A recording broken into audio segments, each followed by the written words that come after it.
Seja bem-vindo ao canal, curta, se inscreva, compartilhe. Não sei se o botão de inscrição tá aqui ou tá aqui. Veja aí onde que ele tá, se inscreva, ative o sininho. A gente vai estar falando aqui da série de Romanos. Hoje vamos falar sobre Romanos capítulos 2 e é o justo juízo de Deus. Continua na série pesada, os três primeiros capítulos aqui são bem pesados. O primeiro a gente falou ali da ira de Deus contra a humanidade e de como Deus opera o seu juízo e a quem, e as pessoas, o que acontece com elas quando elas, mesmo podendo conhecer a Deus, o rejeitam e não o dão glória como deve ser dada. E agora a gente viu que a ira de Deus ela faz o coração do homem se obscurecer. Mas também nós vamos falar sobre o juízo de Deus e como ele é justo e opera justamente. Então vamos lá. Portanto, você que julga os outros é indesculpável, pois está condenando a si mesmo naquilo em que julga, visto que você que julga pratica as mesmas coisas, sabendo que o juízo de Deus contra os que praticam tais coisas é conforme a verdade. Assim como você, um simples homem, os julga, mas pratica as mesmas coisas, pensa que escapará do juízo de Deus?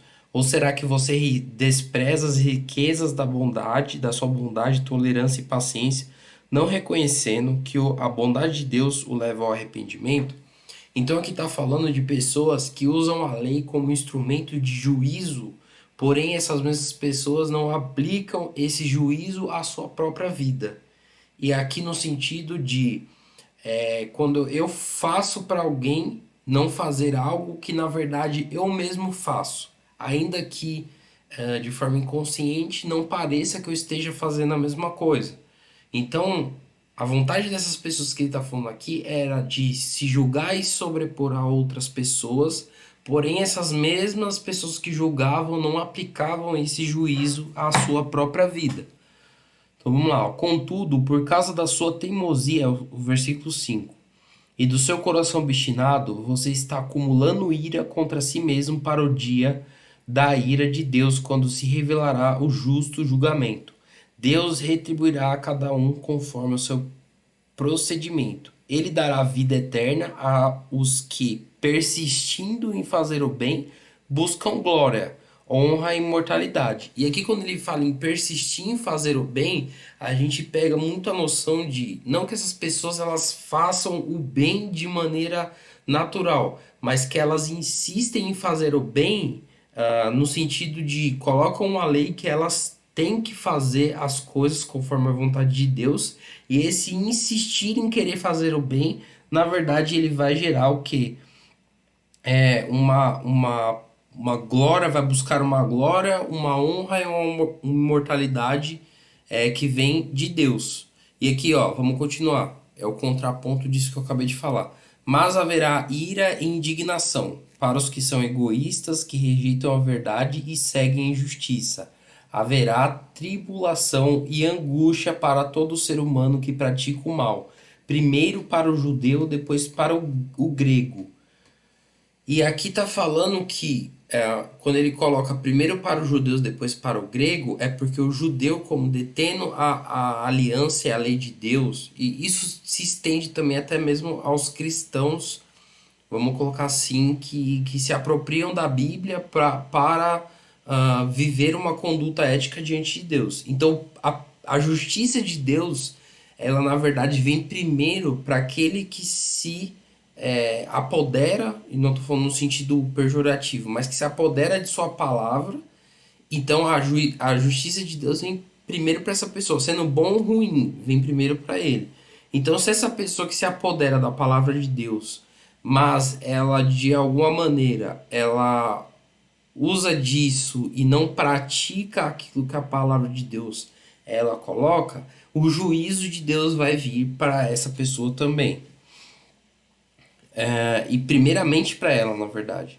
Até mesmo, não vou colocar nem no sentido depois da morte, mas a gente pode perceber que as pessoas, as cristãs, elas são as primeiras que são provadas, as primeiras que quando fazem algo errado, o seu pecado é exposto, então elas são a primeira a sofrer o rigor do juízo de Deus. E depois vem as pessoas que estão sem a lei. Porque não é porque a pessoa não é crente que ela não vai ser julgada segundo aquilo que Deus quer. Ela será julgada também. Claro que de uma maneira talvez menos rigorosa do que aquelas pessoas que servindo a Deus não fazem as coisas que tem que fazer. Então imagina assim, Deus ele vai julgar primeiro e com mais rigor aqueles que conhecem a Bíblia, aqueles que dizem praticar a Bíblia, aqueles que buscam o seu conhecimento. Só que essas pessoas que não buscam, não praticam, elas também vão ser julgadas da mesma maneira. Com menos rigor, claro, só que serão julgadas ainda assim com o mesmo parâmetro. Porque, por exemplo, se eu digo assim, não matarás, o não matarás serve para todos esses do mesmo sentido. O rigor do não matarás é o mesmo, porque todo mundo conhece em plenitude.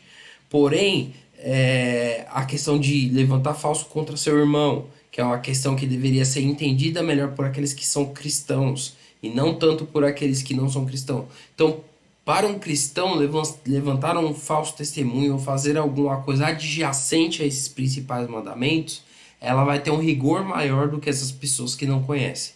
Isso daqui a gente vai ver até ele vai deixar claro. Porém, ainda assim, o rigor vai ser estabelecido para essas pessoas que não conhecem. Um rigor menor, sim, mas vai vir um juízo aí. Mais honra, glória, não mais glória, honra e paz para todo o que pratica o bem. Primeiro para o judeu, depois para o grego, pois em Deus não há parcialidade. Isso aqui resume bem. Porque também as benevolências e a graça de Deus vai atingir primeiro essas pessoas que praticam o bem. Primeiro aqueles que detêm o poder que foi investido por Deus ali, da lei, da Bíblia, aquelas pessoas que prezam e sim fazem com verdade, com dignidade, que praticam a sua fé, então a bênção de Deus vai ser também primeiro para essas pessoas. E também depois vai vir também para aquelas pessoas que fazem as coisas certas, mesmo sem estar vinculada a essa questão. E fazer as coisas certas aqui é no sentido de o parâmetro de Deus, não o parâmetro que as pessoas têm de si mesmas. Então, o que eu costumo falar assim, que todo mundo ela se julga e se diz filha de Deus. Então, por exemplo, eu falo que eu sou filho de Deus. E uma pessoa na rua, ela também, você pode perguntar para ela, você é filho de Deus? Ela responder que sim. Só que uma vez que eu me coloquei como filho de Deus, essa pessoa aí qualquer que nem não tá nem aí, às vezes na verdade para Deus ela se coloca como filho de Deus, nós vamos ter o rigor, o nosso julgamento como filho de Deus vai ser igual. Porque você vai ser julgado, na verdade, naquilo que você se coloca. Claro, segundo a justiça de Deus. Não estou falando que é segundo a sua própria justiça. Bom, todo aquele que pecar sem lei, sem a lei também perecerá. E todo aquele que pecar sob a lei, pela lei será julgado. Porque não são os que ouvem a lei que são justos aos olhos de Deus, mas os que obedecem à lei, esses são declarados justos. E aqui é bem o sentido de esse rigor que eu falei, porque a lei ela estabelece um rigor. Entendeu? Como eu poderia dizer? É a mesma coisa que uma pessoa, um magistrado, um juiz, ele cometeu um crime e uma pessoa leiga, ela cometeu um crime. Essas duas pessoas vão ser julgadas pelo, digamos, o mesmo parâmetro? Sim. Por exemplo, se essas pessoas elas cometeram um homicídio ali, eu estava até falando disso com a minha esposa, elas vão ser julgadas. Mas perante a lei de Deus, aqueles que tiverem um maior conhecimento terão um rigor em seu julgamento maior também. Então, essas pessoas que defendem a lei, elas terão um rigor maior no seu julgamento. E de fato, quando os gentios que não têm lei praticam naturalmente o que ela ordena, tornam-se lei para si mesmos, embora não possuam a lei. E o que é isso? Não, no código dos gentios, vamos colocar assim, dos pagões, não tinha uma Bíblia que falava assim, ó, não matarás, não roubarás. Mas uma vez que essas pessoas elas cumprem a lei e não matam e não roubam, elas praticam aquilo que a lei ordena e tornam lei para si, que na verdade é uma lei que vem da consciência. Ó, pois mostram que as exigências da lei estão gravadas em seu coração. Além disso, dão testemunho também a sua consciência e o pensamento deles, ora acusando e ora os defendendo. E o que é nesse sentido? Que o ser humano, ele quando nasce, ele apesar de ter vamos colocar assim, a sua essência corrompida, tá? A lei justa mesmo, aquela impressão digital de Deus foi corrompida pelo pecado, ele tem uma consciência que ainda assim traz em algum nível a questão da lei moral de Deus, que é aqui no sentido da lei moral. Então todo ser humano quando ele nasce, ele sabe que matar o outro ser humano é errado. Então é nesse sentido. Então mesmo as pessoas que não têm a lei de Deus, e está escrito lá, não matarás, elas têm a lei dentro delas. E eu vou dar um exemplo aqui bíblico, que é bem disso daí. Caim e Abel. Então Abel levou um sacrifício agradável para Deus e Caim não. E aí Deus pegou e falou: ó, Caim, o pecado bate a sua porta. Tome cuidado e domine para que ele não te domine. Deus não falou para Caim não matar. Só que o não matar já estava dentro da consciência moral de Caim, que apesar de ter essa consciência moral, a deixou a corromper, e esse rompimento da consciência moral, essa impressão digital de Deus na humanidade, quando ele se rompeu, ele foi lá e pecou. Então, primeiro deu origem na mente dele e na mente dele ele externalizou aquilo. E essa externalização do pecado fez com que originasse não só a morte do seu irmão física, mas a sua própria morte espiritual. Então, nesse sentido, Deus tem uma lei, a lei da consciência e a lei da moral em cada ser humano. Mas o ser humano, ele pela própria natureza é capaz de corromper essa lei e dar vazão àquilo que ele quer. Então aqui está falando justamente disso, dos gentios que mesmo sem ter a lei escrita, tem a lei gravada no seu coração.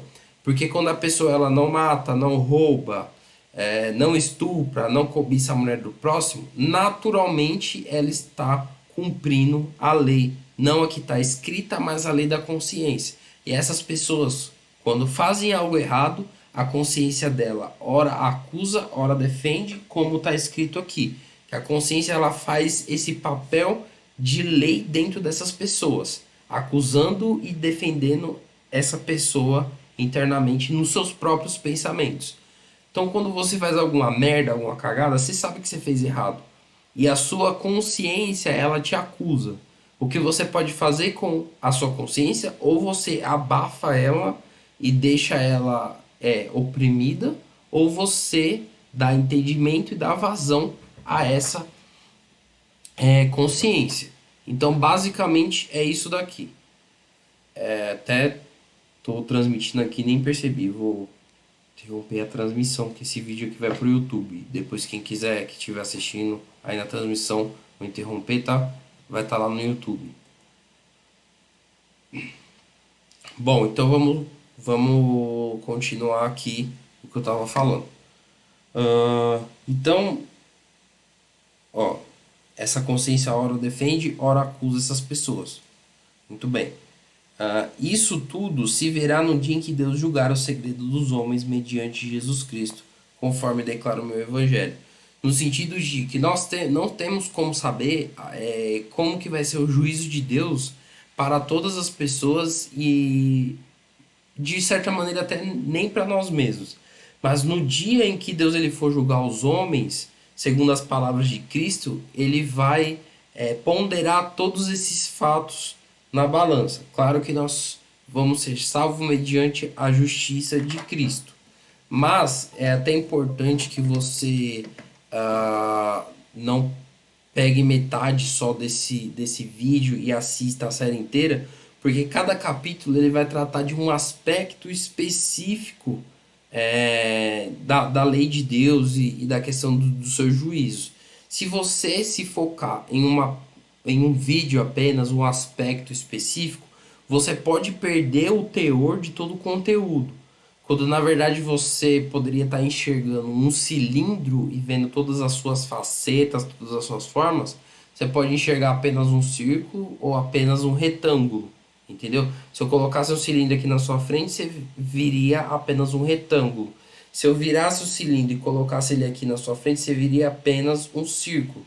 Mas se você conseguir contemplar a visão de maneira geral, você vai conseguir enxergar e se aproximar melhor da forma original desse objeto, que seria esse cilindro, tá?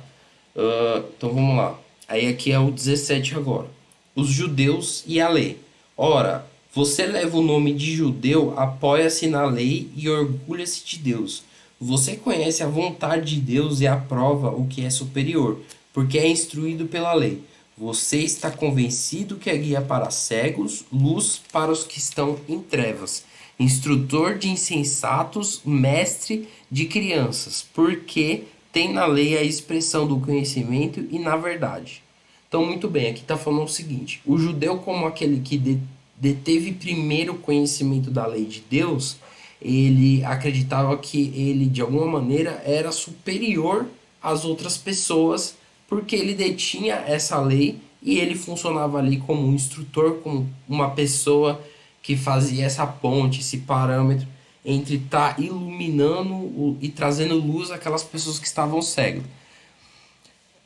Mas aí Paulo ele vai e coloca o contraponto dele, ó, 21. Então você mesmo que ensina os outros não ensina a si mesmo, você que prega contra o furto furta, você que diz que não se deve adulterar adultera, você que detesta os ídolos rouba-lhe os templos, você que se orgulha da lei, desonra a Deus, desobedece à lei.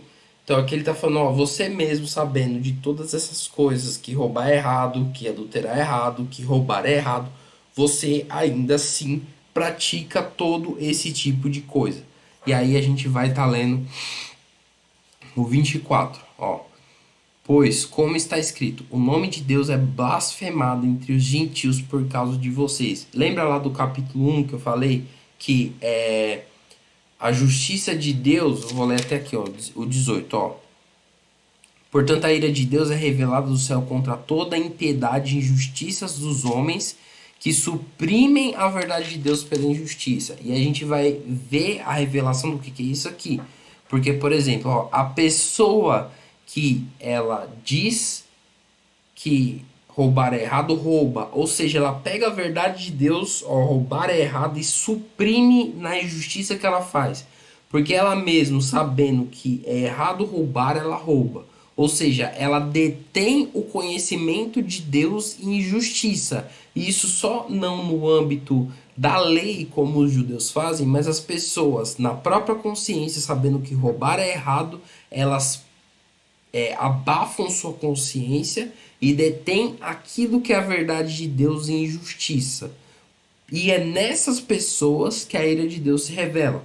Mesmo sabendo a pessoa que aquilo é errado, que aquilo faz parte de algo que não deveria ser feito, ela suprime a verdade de Deus pela injustiça. Ou seja, as ações que essa pessoa tem com as outras pessoas ou com a comunidade que está ao redor ali dela, ela suprime aquilo que Deus quer e a vontade de Deus para todas essas outras pessoas.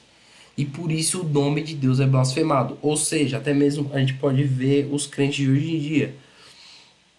Eu passei uma época, por exemplo, devendo o banco. E dever o banco é até melhor do que dever uma pessoa, porque você deve a instituição, ali tem mecanismos para aquela instituição te cobrar. Só que quando você, por exemplo, deve a alguma pessoa, qual que é a primeira coisa que eles te colocam? Te colocam como o crente caloteiro, aquela pessoa, ó, o irmão ali, ó, caloteiro, ó, o crentinho caloteiro, crentinho safado. E dessa maneira, essas pessoas elas estão blasfemando o nome de Deus, mas na verdade blasfemando por causa das nossas atitudes, entendeu?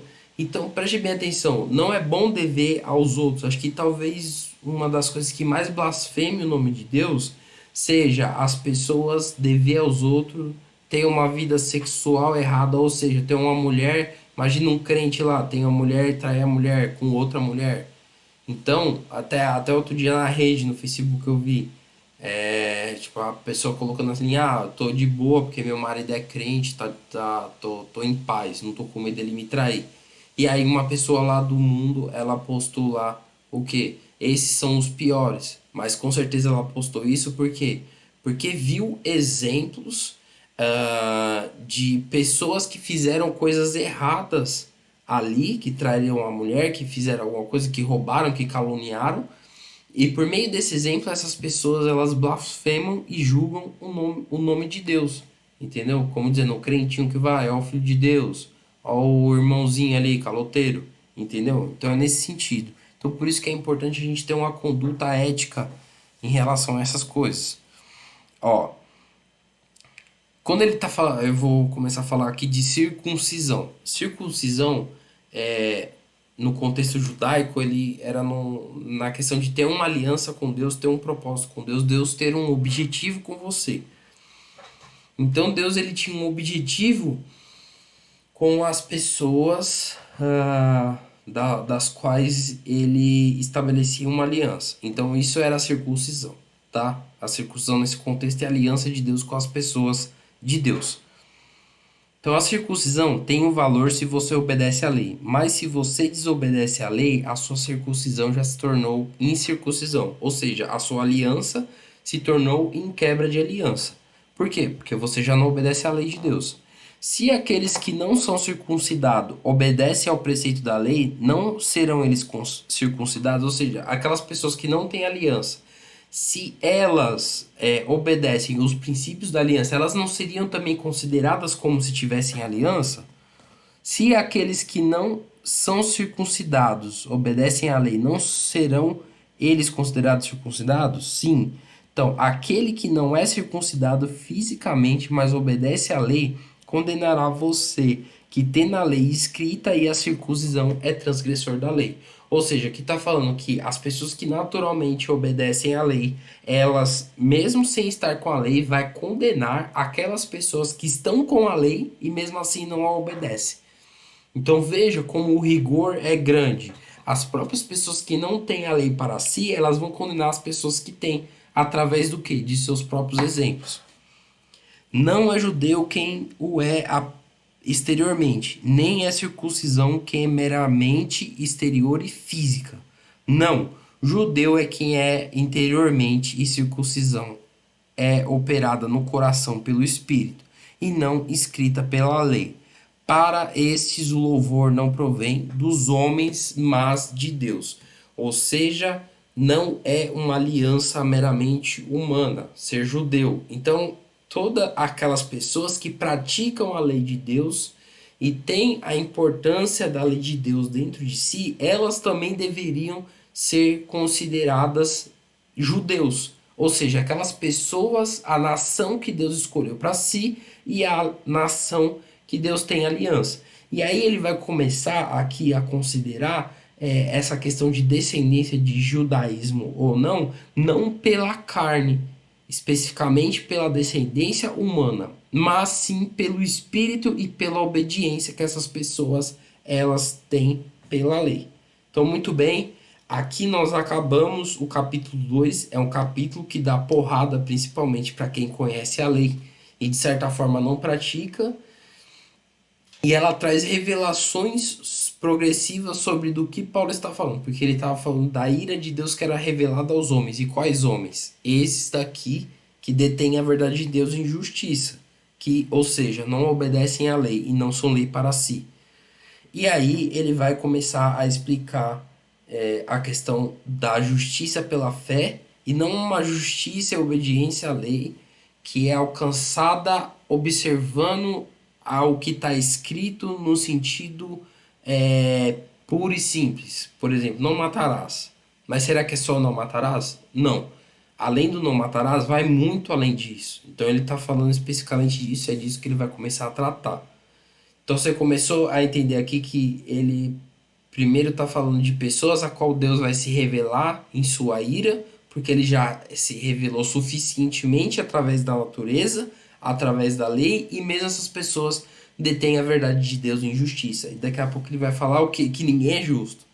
Nem aquelas pessoas que praticam naturalmente a lei e que não estão e que na verdade estão sem a lei. Então ele vai começar a explicar o conceito de justiça, porque uma coisa é o conceito de aplicação de lei e obedecer à lei. Outra coisa é o conceito de justiça de Deus. E qual que é o conceito de justiça de Deus? Você vai entender se você ver o próximo vídeo, beleza? Curta, se inscreva, compartilhe. Eu sei que eu falei bastante. A carta de Romanos não é uma carta simples, é uma carta complicada, mas é uma carta muito esclarecedora e que traz doutrinas importantes, igual eu tenho explicado aqui desde o começo. Então vamos lá, que ela vai até o capítulo 15 ou 14. Deixa eu até ver. É o capítulo 15. E antes de Coríntios, Coríntios seria uma carta que traz alguns aspectos da fé e doutrina, só que de uma maneira mais prática, que é tipo uma filosofia aplicada, né, da lei, uma questão, seria, a carta de Romanos é uma carta bem mais filosófica, e a carta de Coríntios é uma questão que mais traz mais essa filosofia para a prática do dia a dia, beleza? Curta, se inscreva, compartilhe, ative o sininho, não esqueça. Até mais.